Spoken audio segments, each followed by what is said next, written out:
இத்தனை ஆண்டு காலம் இந்த இரண்டு திராவிட கட்சிகளுக்கும் மாறி மாறி வாக்களித்து நம்முடைய வாழ்க்கையை நாமே முடக்கியது போதும்.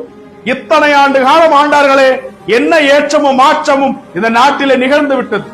ஏழை கூலி தொழிலாளி இன்னமும் ஏழை கூலி தொழிலாளியாக தான் இருக்கிறான். மேலும் அவனுக்கு கூடுதல் சுமையாக கடனாளியாக மாறி இருக்கக்கூடிய ஒரு நிலையும் ஏற்பட்டது.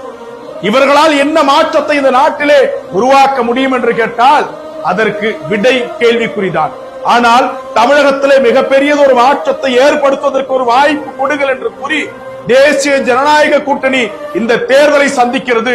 இந்த தேர்தலிலே களமிறங்கியிருக்கிறது. உங்களுடைய வாக்கு எனும் மாபெரும் ஆயுதத்தை இந்த கூட்டணிக்கு அளியுங்கள். பாமக போட்டியிடக்கூடிய 10 தொகுதிகளுக்கும் உங்களுடைய வாக்கை ஒரு முறை அளித்து இந்த தொகுதிகளினுடைய மாற்றத்தையும் ஏற்றத்தையும் உங்கள் கண்முன்னே காண்பதற்கு தயாராகுங்கள். இந்த திராவிட கட்சிகளினுடைய வீழ்ச்சிதான் தமிழ் இனத்தின் எழுச்சி. திராவிட கட்சிகளினுடைய தோல்விதான் தமிழ் இனத்தின் வெற்றி என்பதை நீங்கள் உணர வேண்டும்.